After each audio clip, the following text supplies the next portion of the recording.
really the point is about lowering the barrier to creation with electronics. So Littlebits is an expanding library of open source hardware modules. Each module has one specific function, and they snap together with magnets to form simple circuits. It's all open source, so we have all the schematic layouts, diagrams, board layouts, all of that is on GitHub. This is a button. This is an oscillator. This is something more complicated. I'll get to this.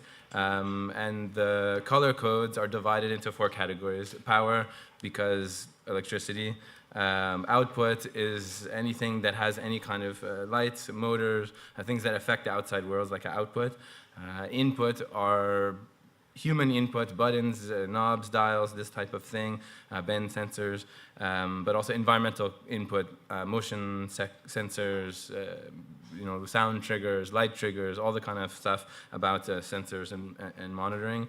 And then the 4th category is wires, and they start out very dumb. They're just obviously wires, but get a bit smarter. So we have forking and branching, inverters, timeouts, and this kind of stuff, but also analog logic gates, so you can set up simple programming, physical block programming kind of thing. And then the wires get even smarter as we go, and we try and tackle a bunch of different kind of realms of technology and really break them down into modules. We all here understand the benefit of breaking things into small modules and be able to redeploy them in different configurations.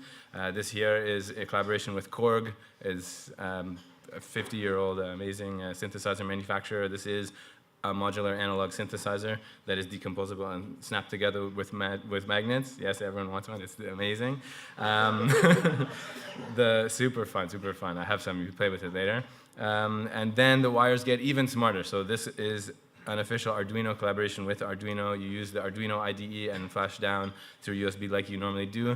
If anyone is into Arduino, we've taken the first 3 inputs and outputs and normalized them to the Littlebits snap power system. So this is the IoT track. What is this guy doing here? We also have an even smarter wire, which is the cloud bit. And this is about taking a piece of internet. And we'll get into that in a minute. So as a hardware platform, what does a hardware platform mean? We have a sort of physical API, as I like to think of it. So there's 2 magnets that are polarized, so you can't get the thing wrong. Sorry? No, you're thinking. Great. That means you're excited. Great, so there's polarized magnet connectors. You can't get the connection direction wrong.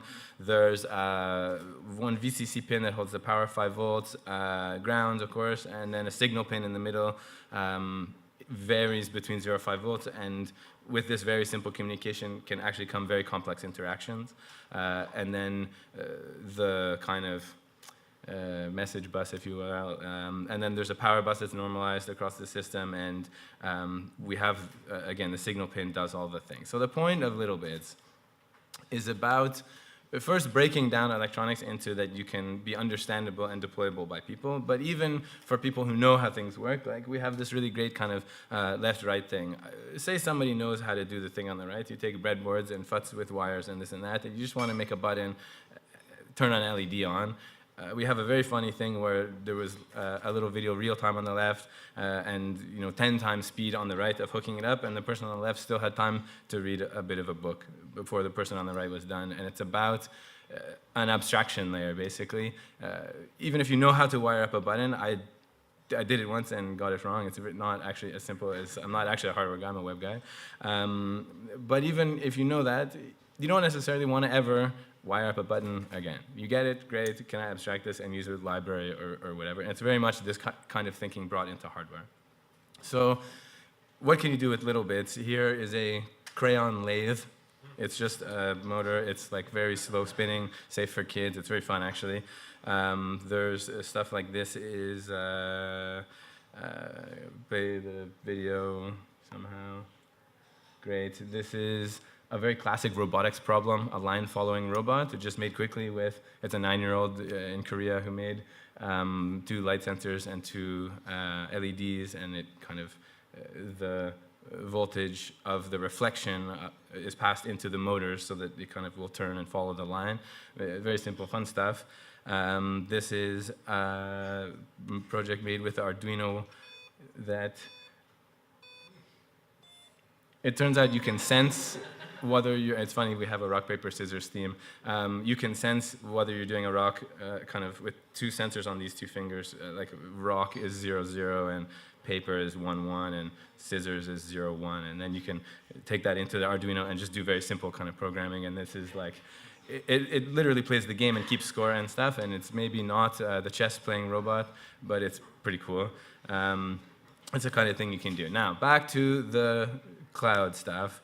The cloud, I have been now at Littlebits for a year and a half, and the past year I've been doing double duty between kind of running the web team and very much the cloud bit is my little baby. And then the past like 6, 8 months I've been entirely focused on the cloud bit, launching it, and it is totally about prototyping connected devices. Anytime somebody goes to make now, you make a thing, you make a hardware, you make a toaster. It has to be connected to the internet. So we're seeing really interesting stuff around people in design agencies and product design agencies, experience design agencies, taking this up as, back to the original quote of bringing the designers and non-technical and non-hardware technical people into the design process of products and experiences and stuff. And the real thing about the cloud bit, it's about snapping the internet to anything. It's about taking the electronics as material one step further. The internet can be a piece of thing, a material that you can put into stuff and program that interaction, and it should be very natural to people, and it shouldn't be about the kind of engineering that we do on a daily basis. So there's just kind of some mechanics about how the cloud bit works, different ways to interact with it. So there's a first level of kind of direct manual readout and control. It's a Wi-Fi bit, so there's a very simple kind of setup process. You get it on the Wi-Fi, it connects, and then we have a kind of a web-based app thing that you can press the button and trigger it and manually control. It's, because we have this one signal pin basically that we get to do fun stuff with, so we can control that. In this case, you would have a slider, and you can get a kind of remote readout of what's going on the input pane on it, and you can do this kind of level. We have another level which is about automation, and partnered with IF, and we have a channel on IFT. And of course, everyone at the IFT party can talk to anyone else at the IFT party. So from this, you can use little bits, I don't know, a light sensor to control the brightness of your Philips Hue lights, or Facebook likes or Instagram can make bells go off in your house, whatever you want to do to connect kind of hardware and software. And then the third way is probably a more natural way for this crowd is about the coding with the API and stuff. So the idea being you have immediately a piece of hardware that snap together easy. It has an API kind of inherently attached to it, and you can just kind of do the things that is natural for me to do in order to control things that are beyond my kind of realm of expertise, like in the hardware realm. So then the types of communication, you can go from the bit to web. Again, you can have sensors or things. A classic one is like very quickly rig up a doorbell, and it will go through IFT and send you a text message. If you're in your backyard, you can still know if someone's at your door, this kind of thing. Web to cloud bit, again, any kind of internet service, or anyone can ping the API and trigger something on the hardware. And then we also have a kind of one-click direct M2M communication, where one hardware will talk directly to the other. And it have, that's kind of sensor things, direct control of things. Fun stuff. You can have like, I don't know, remote Morse code across the world or whatever it is. Fun stuff. I'm going to just show this and think about it for a second. As we're doing thinking about the types of things that you want to build with this kind of system, they fall into different categories around the types of thing you want to do. You want to get a notification that something happened, whether that's hardware to software, software to hardware, whatever. Remote control is the obvious one. As we were making it, this quirky air conditioner thing came out. I don't know if you've seen this. The idea being the guy wanted to be driving home and take his phone and press the button and turn on his air conditioner. And we saw it come, oh, great, you can make that with Cloudbit, no problem. Automation is the idea things happen and there's not a person involved. Communication is, of course, there's a person in each end doing something. We have fun examples of this. And then the other one, of course, especially in the industrial Internet of Things. I mean, IoT as a buzzword, and people at like a GE and I don't know, these big companies are laughing at us. It's been like this for 30 years. It's about remote sensor networks, and like that's just how technology works. But anyway, the consumer Internet of Things, I like to call it, is the hip thing these days. But we can do stuff around collecting data, frequency, sensor readings, and all this kind of stuff. So Again, what can you really do with this? A lot of people, if you're not in the kind of DIY maker kind of world, sometimes it can be a bit like, what are you actually going to do? I want to buy a thing and have it work. And this is exactly what's going on in the consumer internet of things. There's, on one hand, you buy a thing and make it work, and it's a shiny product, and it does what you want. And on the other hand, you have a bunch of very actually cool platforms and hardware and stuff that you can connect, and you can make devices or whatever you want. But there's a very high barrier to entry on hardware or software or both. And actually, very few people are very skilled in hardware and software. And it's a difficult thing. So a few examples. The SMS doorbell maker, great, very much a use case. Someone has plugged into API, I forget whether it's API or IFT, but that will say, what's the surfing weather at a particular beach, and like have just, they can glance back and it will say whether they should go surfing this day. Someone was like, have this art be a sunny day unless it's been 3 days since I went to the gym, geofencing, and then make it a rainy day. And people do it for their own kind of inspiration. Or how about very strange things like monitor the amount of chicken feed in the feeder to make sure your daughters feed the chickens, I don't know. And so you can quickly see what is the level of the chicken, or if you have to refill it or what. Anyway, funny stuff. So what the hell does this have to do with Node? Isn't this a Node conference? So we have, of course, made a bunch of cloud stuff in Node. It's very fun. And we've done interesting stuff. We had at some point, if you should for sure meet Jason at the back, who's the brains of the operation. At some point we had done a bunch of, got to a certain point and are like, wait a second, we've been staring at this for so long. Are we insane? And so we called Nearform and guys, can you come just make sure we're not insane? Like, is this ridiculous? And Richard and Matteo particularly, they were like, yes, this is good. You should really do that someday, and you got to do this now. And we're like, okay, yeah, great. Thanks a lot. That was a big help. And then it takes me to the actually kind of codey part about this. And there's a bit of a challenge in this out to the community, as it were. So infrastructure. We have a thing now, this very ugly infrastructure diagram. I told myself for sure right away I would go back someday very soon and make it pretty, and I never did.